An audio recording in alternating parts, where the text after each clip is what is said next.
The Citizen Mike Show.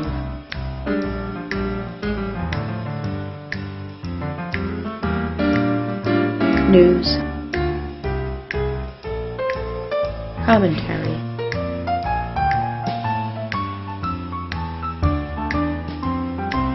Interviews.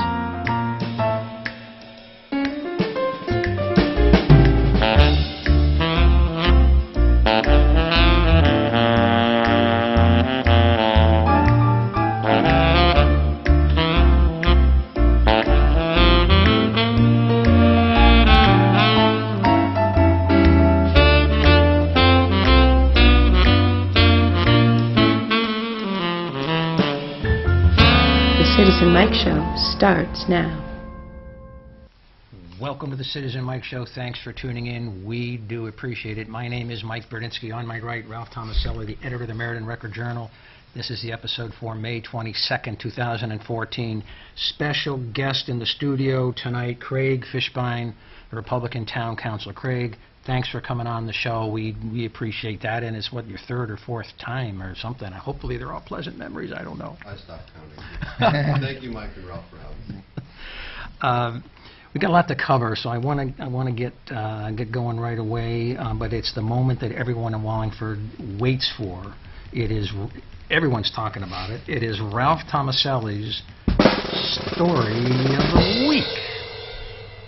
Thanks, Mike. You're welcome, Ralph. The story of the week Yes. is headlined "Work Begins at Wallingford Dog Park," and it appeared in the Record-Journal on May 16th, written by Eric Vo. The Public Works Department cleared brush away Thursday to begin work on the town's dog park off of Quinnipiac Street.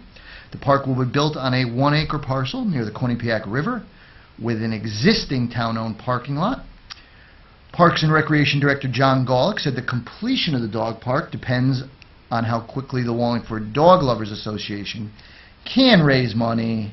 And along those lines, I want to mention that the group will host an event on May 31st at the gazebo in downtown, and they'll be handing out information, and pet owners can also participate in a calendar contest. So for a small fee, you submit a photo of your pet, and maybe it ends up running in a calendar, and it'll help them raise money for this park. Well, I talked to Citizen Sydney about that, and Citizen Sydney decided that she had better not enter because she would win hands down. So Citizen Sydney's not going to win.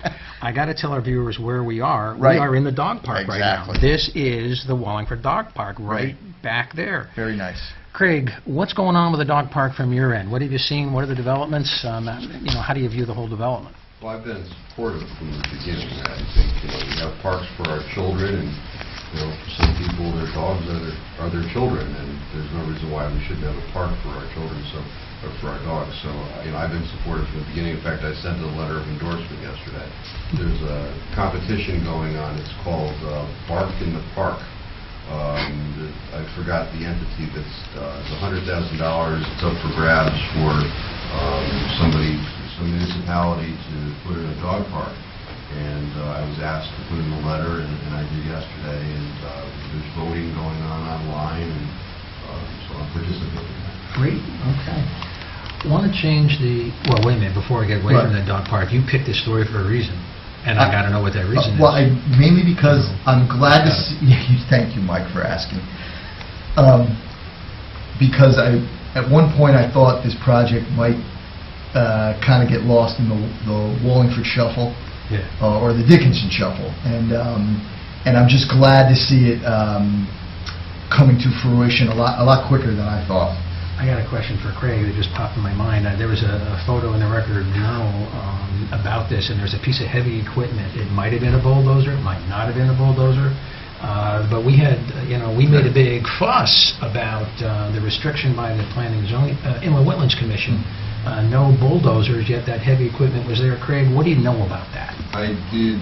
I saw that picture also, and I was inquisitive as to what was going on. So I did call Steve Palermo from Public Works. What's going on? Recognizing that inland wetlands said for clearing purposes they were going to use brush cutters and some other piece of small equipment. It's my understanding that some telephone poles and some large items have traveled downstream and gotten behind the dam. So they're in the process of clearing that out it's a backhoe right now. There will be a bulldozer there in the next few weeks, is my understanding. There's a mound of some sort of fill that needs to be moved to prevent a safety hazard that's over there. So, my concerns were veiled in my conversation with Mr. Blairman. Good. Republican convention, it was at the Mohegan Sun, I think, is where it was, and there's an article in the paper that caught my eye. I only brought the second installment of that article, but Jerry Farrell Jr., one of Wallingford's own, threw his hat in the ring for Attorney General at the very last minute. Craig was at that convention as a delegate, right? Yes. And it kind of surprised me that Jerry Farrell Jr. at the very last minute would throw his hat in the ring. There was a vote, and according to the reporting in the Record-Journal, Jerry got 35.5% of the vote, or 1/3 of the vote. I'm surprised he got that many votes, as a last-minute candidate. It qualified him for a primary, but then he decided to pull out, after he got trashed, really, with 2/3 voting against him. He just said he was going to pull out of the race. And that's where we stand now. Craig, you were there. What do you make of this whole, Jerry Farrell for Attorney General move? How, why, what was the thinking? What's going on there? Well, I guess I can't speak to the why or why someone thinks something. I can tell you that I was surprised when I got there Friday morning, and Jerry approached me and told me what was going on. I had already pledged my support to Kai Westby, who I've known for quite some time. My wife had also. I wish Jerry good luck, and I stayed true to my word, and I voted for Kai, as did my wife. Jerry's run a statewide campaign in 2010. In fact, in 2010, a very similar thing happened in that Ross Garber, I think it was 2 days before the convention, announced all of a sudden he was going to run for Attorney General. So a similar pattern. For some reason, that pattern attracts the AG's race. But it is what it is. And, Ralph, what do you think of that whole move to become Attorney General sort of at the 11th hour? I was surprised that Bob Prentice, who was chairman of the local town committee, didn't know about it either. So I'm just a little unsure why. Reading from Andrew Galley's article in the Record-Journal, Farrell said he decided to enter the race at the last minute because he looked at Westby's campaign and didn't see him igniting. A quote from Jerry, "I think I helped ignite the race," Farrell said. "My only purpose for jumping into it was to do exactly that." Okay, now what do you think? I didn't know. I highlighted that exact quote, and I guess my question would be and I don't know, how does that ignite the race? I don't know. Okay, so let's just leave it. let's move on. I don't get it. So I need you guys to counsel me. I need you guys to walk me off the ledge. Really. So I'm in danger of losing my faith in all government, but local government more recently. And there's three things that have occurred that have shaken my faith in local government. I'm not saying I'm completely lost in that regard, but I'm beginning to question what public officials can be believed and when. Usually, one group of public officials holds the other group accountable, and one side keeps the other on their toes and keeps them honest. I submit, just my opinion, that's not happening in Wallingford at this point. It looks more like a one-party system than a two-party system. I'm not sure if local officials, counsel to the executive branch, to some of the agencies, are coming across as used car salesmen. I'm just not sure, but some things have happened that have shaken my faith on the ability to be forthright and to disclose relevant information when a decision needs to be made. One of the issues, and I'm going to pause after this and see, where Craig and you stand on this, because I have a feeling I'm on my own on this. I'm not sure that there's a view that public officials have a duty to be forthcoming, to disclose fully material information, and maybe, that explains it. And we're going to see a clip of Henry McCulley in a minute. Maybe Henry doesn't feel he owes a duty to anyone, not the public, not the press, and not the council. His only duty is to the mayor. Maybe that's how he feels. And so that he can come in the public domain, and by talking in public, he's talking to the people of Wallingford through the press and through TV, and maybe he feels he could say whatever is necessary at the time, whether or not it resemble the facts. Maybe he doesn't care because his only duty is to the mayor, as long as he feels the mayor. And I really don't know the answer to that. But this issue of duty, to what extent does a public official owe a duty to be forthcoming to the people of Wallingford, to the Record Journal, to the mayor, and to the council? Craig, let me start with you. And we've had conversations off camera, so you kind of know where I'm going with this. But what are your thoughts? Well, of course, anytime a public official comes before a body, a governmental body, or even the public, or the press, you would expect candor and truth and those kinds of things. I don't see why we wouldn't expect different. Unfortunately, though, our governmental structure has been degraded, at least on the national level, on the truth basis. Three things come to mind. I smoked, but I didn't inhale. I did not have sexual relations with that woman. These are anti-Clinton, right. Democrat, Republican versus Democrat. And last but not least, what does it matter if people died in Benghazi? I'm glad he's in the swing of this. I'm glad he's in the spirit of the conversation. Yeah. Ralph? Well, I think you raised an interesting point, at least about Henry McCulley, because I think that you mentioned that Henry feels his first allegiance is to the mayor. I don't know. I know, and I think as I talk today to somebody who kind of has insight and not necessarily a dog in the fight, that was the point that they brought out, that Mayor Dickinson is not in any way, shape, or form directing Henry to be forthcoming or in any way disciplining or correcting him when he's not forthcoming. And I don't know that. That's a guess. Yeah. Well, when a public official comes in front of the council or in public, and I'm talking hypothetically now, we're going to show these clips and they'll speak for themselves.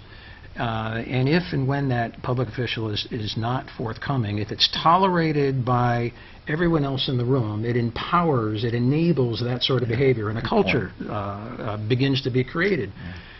Anyone can say or not say, not reveal. They can hold material facts close to the vest and just tell part of the story, and that seems to be, or maybe becoming, a culture. It's not an honest culture to tell just half the story and hold other information back. It's also, it can be, in my view, elitist in that, you residents out there, you citizens, either in the council chambers or watching on TV, you don't need to know all the information because we have the information. We can withhold it because we're the government, and you don't really need to know. So I think there's a bit of that. I'm going to get to an example in a second. Then I'm beginning to wonder if my political values are the same as, on the council and government. I mean, I don't know. I expect that my values to be represented somehow in local government, and part of that is transparency, is honesty, is full disclosure, and trust us with the information to, read our newspapers. I know, Craig and those guys have to vote, and the mayor has to administer the town, but you don't have to mistrust us with the information. And you got a big dog in that fight, Ralph. Absolutely. You have a big dog. Let me go to Craig and get his reaction to where I've gotten so far. Yeah. Well, I agree with you, but even on the council, there's 9 people up there, and I remember. I think it was your last show, or maybe the one before that, Councilor Testa was sitting just about right here. And his response to you on basically the same subject was, he doesn't work for me. He works for the mayor.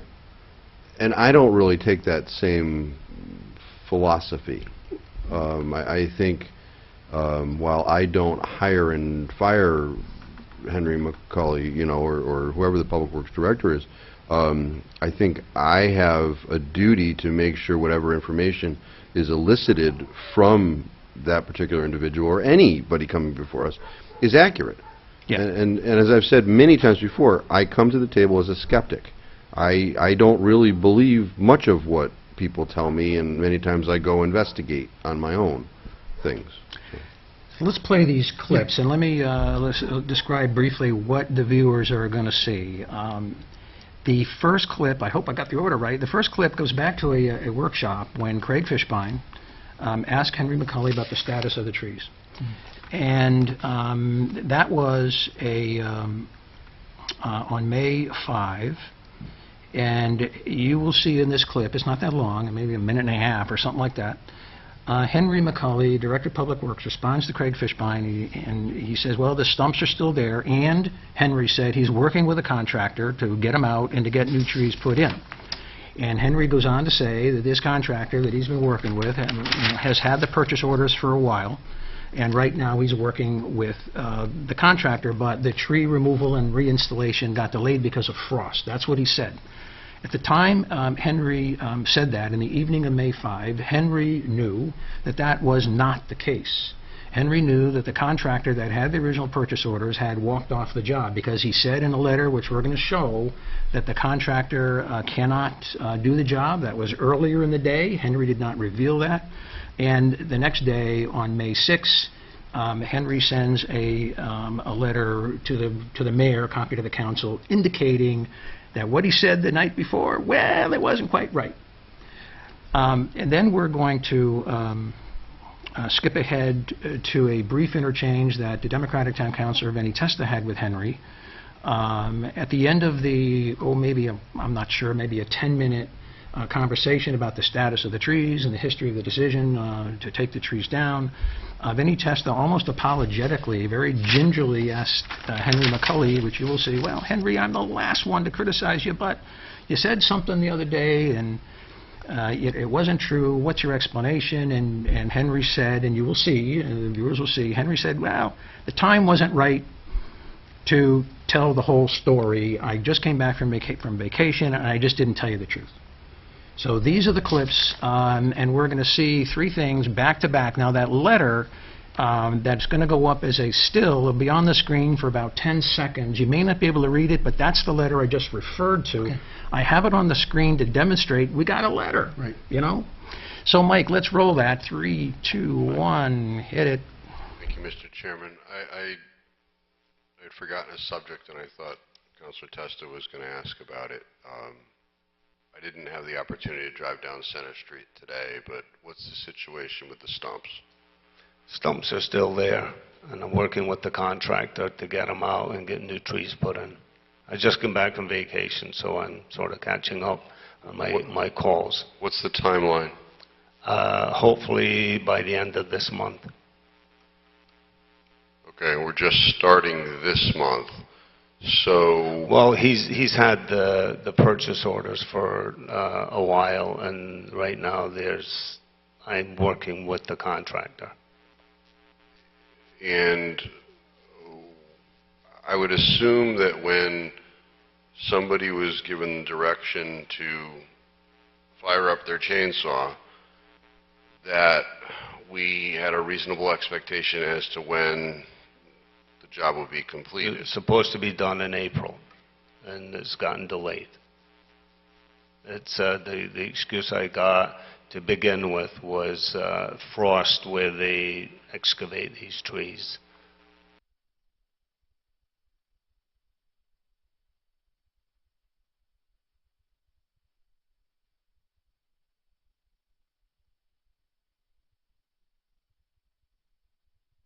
I'll just make one final point. I say this, I've never been one to sit up here and give you a hard time about anything, but in all fairness, I was surprised that the day after we had our budget meeting and we were told that there was a contract, then we saw the letter that said you were informed that this guy was going to be backing out of it. Was there any reason why you felt you really couldn't tell us the night of the budget hearing that had happened? Because, you know, you told Councilor Fishbein, yeah, this should be going, we should get it done in a month, and so on.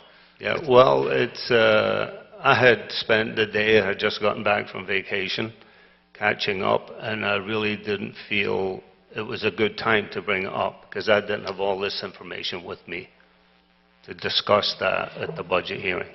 And I just felt it wasn't, the timing wasn't right for that. All right. No, that's an honest question. My decision. I felt I needed to ask you that. Craig, what's your take on this? Initially, I was more concerned than I am right now about this. Initially, my impression was that I was misled. But then I watched the meeting of the 5th and that exchange about 5 times. And I also listened to what Councilor Testa had to say on your show when you asked him about that, and he gave Henry the benefit of the doubt. And in recreating what was going on, I can understand if Henry just came back from vacation, he's had this discussion with the vendor, he has an indication that the vendor is not going to perform, but he doesn't have that in writing yet. Is it appropriate, and I don't even know if he's had the chance to speak to his boss, the mayor, yet, is it appropriate for Henry to announce to the public what is the full extent of what is going on, or his understanding, if he doesn't have that letter in hand?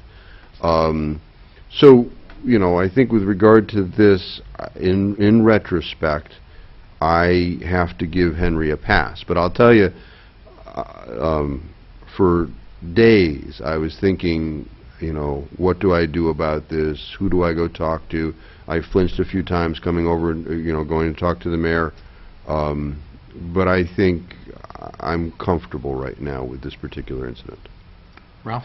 You know, after watching it a bunch of times, I think I'm going to come at it a little different than Craig, because I think that the appropriate answer would have been, even taking into account some of the things that Craig are saying about vacation and unsure, the appropriate answer would have been, there's been a development on that contract today. I haven't had a chance to consult with the mayor or the legal department. I'm not sure a public meeting is the best place for me to discuss the developments, but I should know more tomorrow, and I'll get back to you tomorrow with the fuller story. And I think that would have been accurate, and he would have covered all his bases. So how big a deal is this? I think that, as you let point out, me interrupt you. Right, how big of a deal? I'm coming from 2 levels. Right. One, no one is upset about this. It seems to be tolerated by the 2 out of 2 councilors we talked to. The mayor Right. doesn't seem upset. Record Journal didn't even report it. Right. So, you know, there's 2 prongs I'd like you to, how big a deal is this? Well, first of all, on the issue of the Record Journal reporting it, Yeah. I'd like to debate them, folks, every so often. No, that's okay. It's not even. It's good that the Record Journal, that was more of an oversight than anything. In other words, we reported on the issue several times, and as you and I talked yesterday, I wasn't even aware, and I'm the editor of the paper, and I should always be aware of exactly the fact that we hadn't gotten into this issue between Henry and the council, and we are going back to that. So that it was more oversight than that. We don't think it was important. So how big a deal is this? Well, you know, like, I don't have a Richter scale for, but what I would say is this, that it undermines the process when people can't be accurate in their information that they're giving you both ways. So Henry was very inaccurate, and I don't think that helps the process at all. People could say, well, this was a small thing, and he was on vacation, but it would have been very simple to sit there and just be, we've all done this. Craig and you probably had to do it a lot in your roles as public officials. You can't say everything you know, but you don't make stuff up. I don't think he made anything up, though. Okay. I think at the point that I got to the damages portion, are we going to get a credit from the vendor because I think the taxpayers have been damaged as a result of having to deal with the stumps. I don't think he made anything up. And Mike said earlier that he admitted that he didn't tell the truth. I didn't hear him say that when he was speaking to Councilor Testa. I would agree that perhaps he wasn't as forthcoming, and I totally agree with your suggestion. In hindsight, it's 20/20. But I think given the circumstances... So therein, this conversation gives insight to my cause for my spiritual alienation. Mm-hmm. A public official came in front of the council, in front of the public, in front of the Record Journal, and left precisely the wrong impression. He said he was working with a contractor when, in fact, he knew the contractor had defaulted, at least verbally. So he said something which he knew was not accurate. And that's what I meant by... And no one cares. Right. No one seems to care. Craig, I care. And when I look at that term, working with the contractor, right, I take that to mean I'm working on... I've told the contractor, either cut bait or fish. Send me a letter saying you're defaulting, or do the job. And I can say that that is working with the contractor to figure out what is going on here. That is one way of applying that term, and that's the way I've interpreted that term. So I think I have made my case. I am Craig doesn't vote with me, and you're sort of... Am I in the middle? I guess, I don't know. I think maybe you are. I'm not sure. Okay. You're in the middle. Let me change examples and move away from this to something a little bit different. And I'm not saying that these three examples that I want to talk about with you guys are what we call in the law in peri delicto. I'm not saying each one is egregious as the next. Each is its own little unique scenario, and people can weight them differently. We've seen in this case, the rationale for giving Henry a pass. I never would give him a pass. But now the next example, let's see what's going on, has to do with Covanta. And this was in the newspapers. Let me pull out my article, because we found out about a week or 10 days ago that the operator of the trash-to-energy plant in Wallingford, the center that takes trash from 5 towns, the garbage trucks come, they dump it, they burn it, the haulers pay a tipping fee, and they pass it through, and they make a little electricity, and they sell that. Well, Covanta has been quietly talking with the 5 towns about rearranging its contractual relationship. And this could impact Wallingford in a big way, because the revenue that Wallingford gets from this facility, which is based on the amount of tipping fees, could go down substantially. We don't know, but maybe a couple $100,000 a year, maybe more. I'm not sure. But in part, the Record Journal reported on this in May 14. I'm going to read part of the story just to get everyone sort of oriented. The officials from 5 municipalities under contract with the Covanta trash-to-energy plant in Wallingford are discussing a potential amended agreement. Skipping ahead. The amount of waste being sent to the plant is down significantly, according to the Hamden Mayor Scott Jackson. Skipping ahead. He said, absent an advantageous energy deal, Covanta is not in an ideal economic situation. Company officials are asking the 5 municipalities to consider an amended agreement, Jackson said. Not any Wallingford official. Jackson, with the agreement, the trash-to-energy plant would become a transfer station that sends waste elsewhere for processing. Covanta, grab a hold of this one. Right. Okay? Go ahead. Covanta, I want you to really grab a hold of this one. Covanta has been considering the change since they took over the facility in 2010, Jackson said. Recently, the board of the 5 towns, not the town council, not to be confused with the town council, the 5-town policy board has held executive sessions, discussions closed to the public to discuss the proposed agreement with Covanta.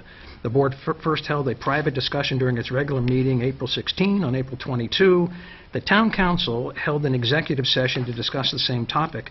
The board held another closed session a week after that. the Wallingford Mayor William W. Dickinson Jr. and Meriden City Manager Larry Kenzer did not return requests for comment.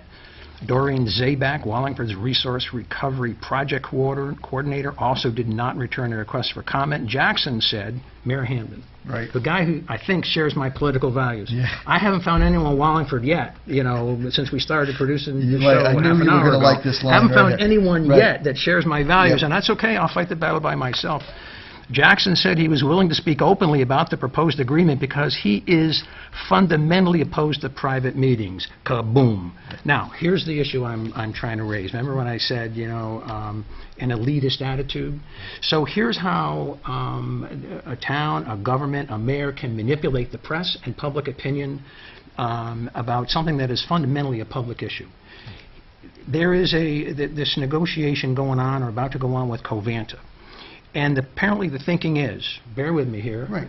thinking is we can't let Covanta know that Covanta is negotiating with us, because if we let Covanta know, something might happen. We can't let the word out that there have been meetings about a revised contract, because if Covanta knows that it's negotiating with Wallingford, well, that's very uncomfortable. So the mayor rounds up, I'm being a little flip here, don't take me literally, rounds up the town council and says, let's go in executive session and talk about this, but because we're in executive session, you're honor bound not to even mention this, even though the fact of an ongoing renegotiation is fundamentally a public matter that could be mentioned, especially during budget time. But all 9 of the town councilors felt duty-bound to keep this the secret, and thank goodness for the Mayor Hamden, who said, hey, this is a public matter. We're not going to give you the details of the negotiation, and I'm not arguing that I want them. Right. But during a budget time, when your revenues could take a hit, for everyone in that room, 9 councilors, a comptroller, a mayor, an attorney, to be aware of this, couldn't see fit, at least in general terms, to bring this up. Another reason for my potential alienation. Let me go to Craig. Go to You Craig. hold that No, thought. no, You were ready to no, jump. not Let me a go to point. Craig. Craig, what are your thoughts? Well, certainly, I like open and transparent government. I just don't, while I can't speak to anything that we discuss in executive session and won't confirm nor deny, whatever discussions we've had, I don't know, since the council, I don't think, has any role in any such negotiations, how any such meeting like that would fall under the exceptions of FOI anyway. Meaning it should be in the public? Is that what you It meant? should be in the public, Yeah.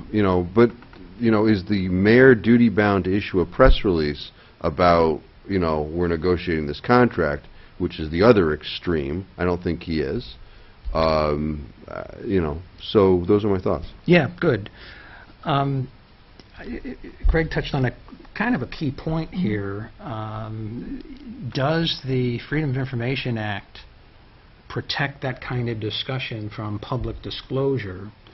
And I'm going to break the discussion into 2 components. One, the fact that Covanta wants to renegotiate a contract. Covanta certainly knows it's renegotiating. There is no excuse not to be willing to disclose that. But the mayor, Right. by bringing this up in executive session, there is a subliminal implied promise not to break the gentleman's code of mentioning anything that happened in executive session. So you had 9 councilors, a comptroller, a lawyer, and the mayor during budget time when they're talking about these troubled times and hits to the revenue budget, not mentioning that when he certainly could have added a sentence. This is the elitism that I'm talking about. You villagers with pitchforks, you common people, cannot be trusted with the information. We, the leaders of the town, we will hold this information, and when we're ready to disclose it, when we're ready to trust you with the facts, we in our good time will give you information that we think you are sophisticated enough to digest. I fundamentally object to that elitist attitude. That's how I see it. This abuse of of executive session to sort of pressure counselors to keep their mouths shut about that. I agree with you on that. That I get a vote? Yeah, you do. I'm just going to say I agree with you on that, and I'll make 2 quick points. Yeah. One, since I've got a little deserved egg on my face over the whole Henry McCulley incident. No, I want to just give credit to Andrew Rogali, because what happened here was he wasn't getting the answers locally, so he reached out to other people from other towns, and thank God we got Scott Jackson. And I want to give him credit for that, for trying to get to the truth of this, because we did hear about this for several days before the article was published. He was having trouble getting information locally, and reached out to Mr. Jackson. The other thing I want to say is that one of the reasons it seems so silly to be so secretive about this, silly isn't the right word, it seems unnecessary to be secretive, is that for some time now, CRRA has been talking about the fact that trash plants are kind of probably on their last leg. I mean, there's certainly been the impression for some time that these plants are aging. So it's not, I don't think it's any surprise. So why keep it so secret? I'll tell you, about 2 weeks before, I think it was April 22nd is when you claimed that executive session happened. Andrew called me about 2 weeks before that day and asked me had I heard anything about this, and I had not heard anything. Okay. So I don't know where this germinated from. But Let's move on.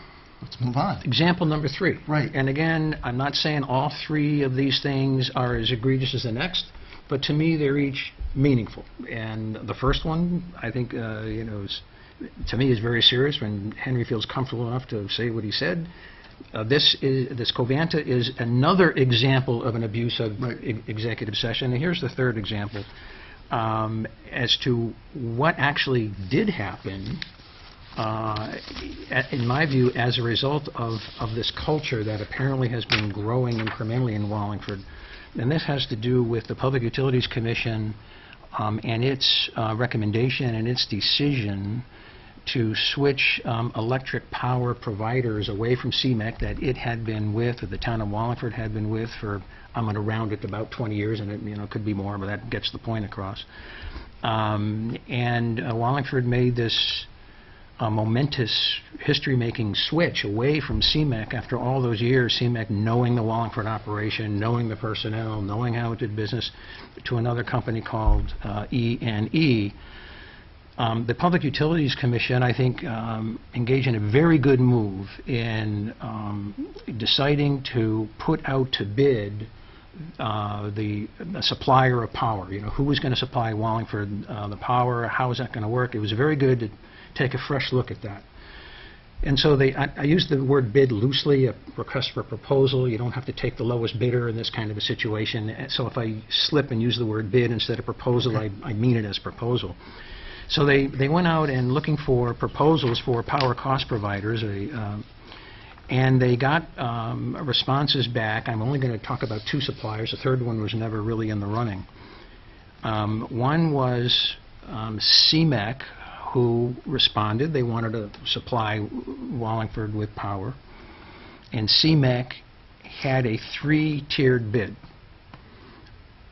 The most expensive tier had a lot of services that the Public Utilities Commission decided it did not want, and that bid was more expensive. They had a middle tier, which was sort of a trimmed-down services. And CMEC submitted a bid for just agency fees only. It's a very slim trim, not a lot of services. Wallingford would have to assume a lot of responsibility on its own, assume a lot of transition costs, but it would be a lot less expensive than the all-in services. And there was another company, E&E, that Wallingford eventually went with, that also submitted a proposal, a competing proposal for this service.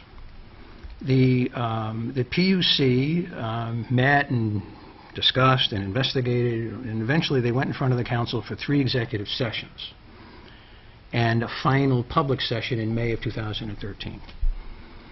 In those 3 executive sessions in the early part of 2013, first and second quarter, the Public Utilities Commission decided that it would never reveal to the town council the most economical bid from CMEC. They decided, as a matter of, I don't know what, maybe manipulating opinion on the town council, to only discuss CMEC's most expensive bid, the all-in services, that the PUC decided it didn't want. And so the council then thought they were deciding between roughly a $12 million deal, and the PUC was over a number of years, as compared to like a $3.5 million deal over, I think, about 6 years. And the choice seemed obvious. You got to go with E&E, not CMEC.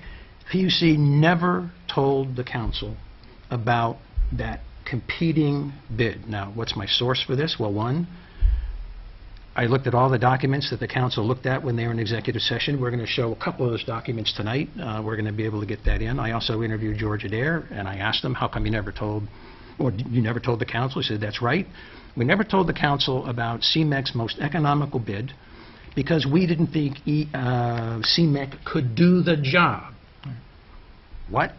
They do those mechanical steps. They've done it for you for 20 years. Buying and selling and hedging and record keeping and contracts. They've done those individual steps for 20 years. So, well, we didn't think they could do it, so we didn't tell the council. So the council, the decision basically was taken out of the council's hands. You go with a $3.5 billion deal or the $12 million deal. I mean, it really was, and they never wanted to get into it, apparently, as to why you're leaving CMEC when CMEC had a price not only competitive, but a titch lower than E&E. I'm going to put 2 slides up. Okay. All right, and then we're going to come back and ask Craig what he thinks about it. So there's a blue slide, and that is from a PowerPoint presentation that was shown to the council. And you can see this is the CMEC services. And it says components, CMEC agent fees. And to go down to the bottom of the slide, 13.3 million. That is wrong. That is false. The agent fees for CMEC are a lot less than 13. They were actually a titch less than E&E. Maybe if you want to call that CMEC's all-in fees, cost 13 million, you know, that might be a little more accurate, but that illustrates the point. This is the information given to the council by the PUC.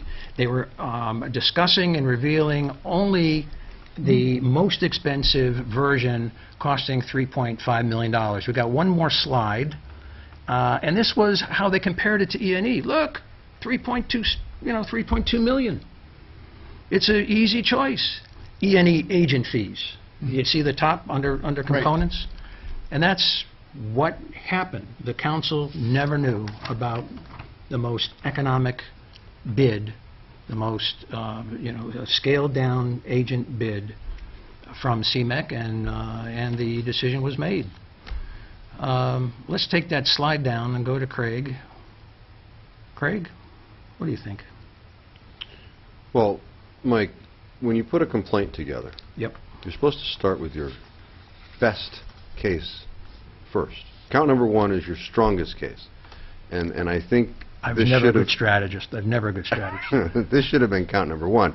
My understanding is that you were able to get the PowerPoint presentation through FOI because the contract has been decided, and therefore, although it was disclosed during executive session, it doesn't fall within that umbrella anymore. I'll tell you that I am extremely distressed about this situation, assuming that everything that you said tonight is true. But once again, the question is, what do I do? Perfect world, I would have some special prosecutor hired and convened, and, let's get down to brass tacks. What's actually going on here? Because that's exactly the road that I was brought down. As you know, I ask a lot of questions. I get ridiculed for asking questions. The one question I didn't ask was the simplest question that could have been asked. Are these the only bids you received? In fact, if I recall, and I didn't record it, I think I was led to believe those were the only bids that were received. I'm baffled. Ralph? Well, I agree with Craig. On the surface, this is distressing, the most distressing of the 3. But I do want to point something out, because, Mike, you did the research and reporting on this, and I just got the 2 slides. But as soon as I got these slides, without knowing any of this, I had a question. which is how could one bid be 400% more than another bid? It's not that it never happens, I don't want to say, but it should have raised a red flag. I mean, you have a $3 million bid and a $13 million bid. That would raise questions about whether CMEC or the other bidder knew exactly what, because that somebody should be that far apart. It's kind of a red flag to me. But you've seen a lot of bids. What do you think? Of course it's a red flag. Yeah, okay. Of course it's a red flag. But the council should be able to rely on the PUC to disclose all the material facts. Now, here's a distinction. Henry McCulley doesn't answer to the council. The council has no oversight over Henry McCulley. Right. The council, by charter, has legislative oversight over the PUC. Okay. You could argue Henry McCulley owes no duty to Craig Fishbein, the public, the press, only the mayor. But you can't argue it in this case. The PUC owes a duty to the, well, I guess that's arguable because they don't agree. Obviously, the PUC and the executive director of the PUC doesn't agree. I'm saying the charter says there's legislative oversight. But they're appointed by the mayor. So but they're appointed by the mayor. They're appointed by the mayor. By charter, our oversight is within a certain period of time, we can veto their action. Well, That's it. Well, I think legislative oversight is a broader term. I think it gives you the right to call in, to ask questions, to demand answers, demand information with that legislative oversight. Hopefully the council has an expansive view of their charter powers rather than a narrow view. But my point is this. What has happened to the town of Wallingford and the government in Wallingford where the PUC feels so safe in steering the town council, manipulating the town council, holding back material information? They feel so safe in doing that. The mayor knows the story. He's not objecting. He's not insisting on a full disclosure. What has happened? And so I'm losing faith, Ralph. I'm not saying I've lost it completely, but... Well, don't lose faith, Mike. I mean, all right. The answer to these things is quite seriously. Yeah, I know. We're being playful. Well, no, but the answer, look, here's the three of us sitting around, kicking around all these issues on TV for everybody to see, not always agreeing with each other, pointing out maybe where the Record Journal could have done a little better job, where the council might have done a better job, where Mike might have done a better job in presenting his case. So don't lose faith.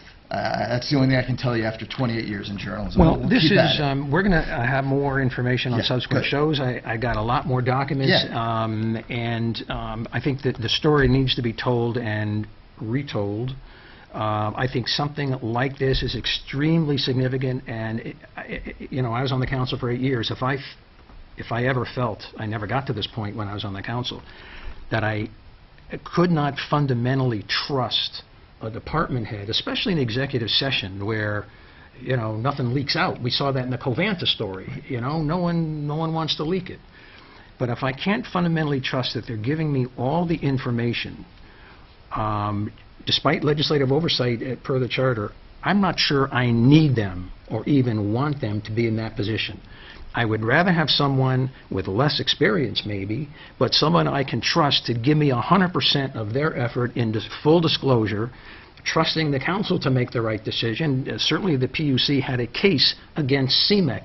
That's fine. Disclose the information, make your case. Don't withhold the information and sort of manipulate and control that decision. Now, let me just say, I've invited members of the PUC to be on this show several times. They've said no. I've invited George Adair on the show. He's made it clear he doesn't want to come. If there is any change of heart, I am open. But as Craig knows, once you get on the show, we'll tell you the topics that we're going to talk about. But it's not a platform to sell a story. I mean, you come on the show, we try to drill down on the issues. Craig, I predict that there will be no move on the council to do anything about this. I've had some private conversations. I can't see anybody launching any kind of an effort to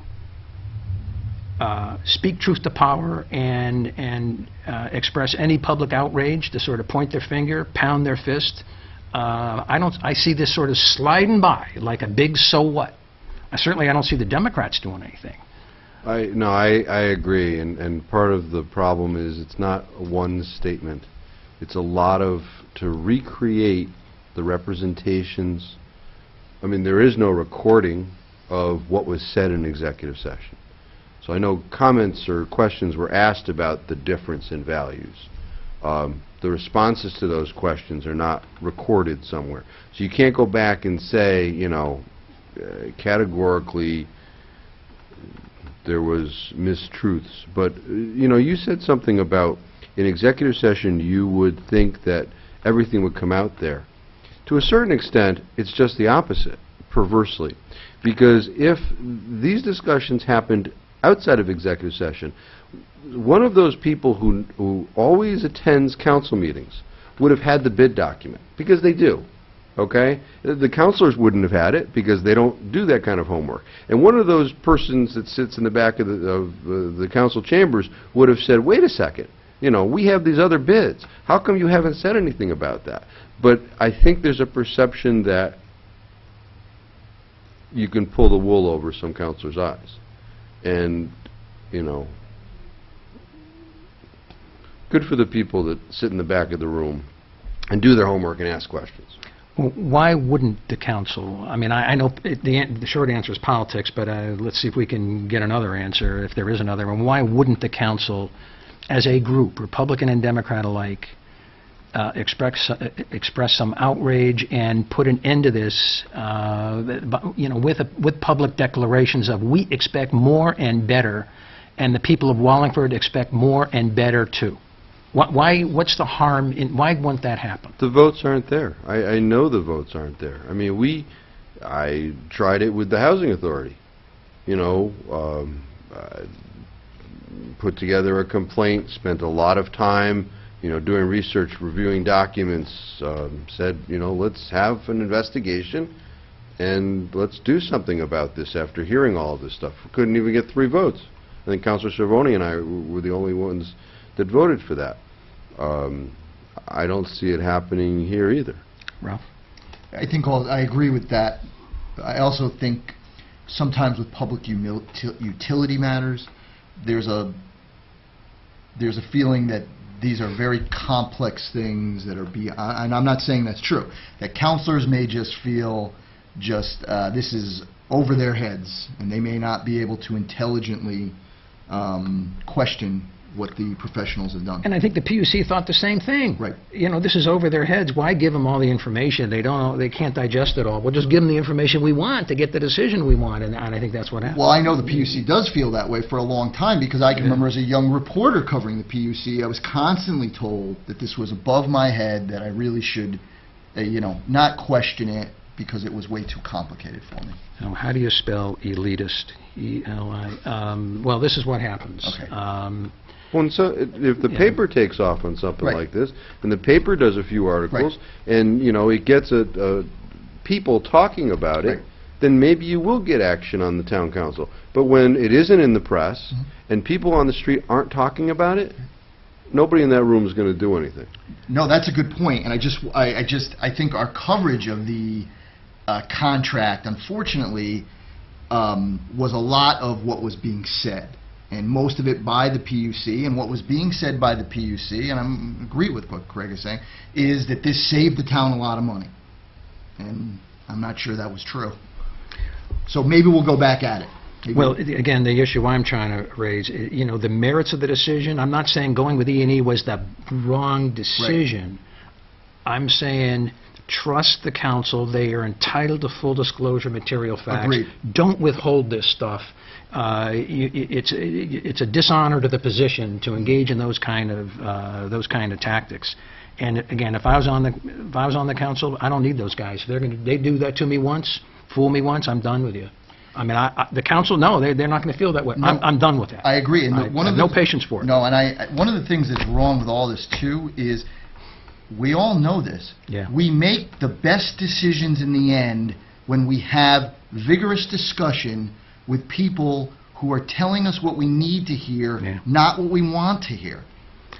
We got 5 minutes left. I wanted to ask Craig, in general term, more specific if he wants, just his view of the budget process. And knowing that we only have 5 minutes to go, but what's your view of Wallingford's budget?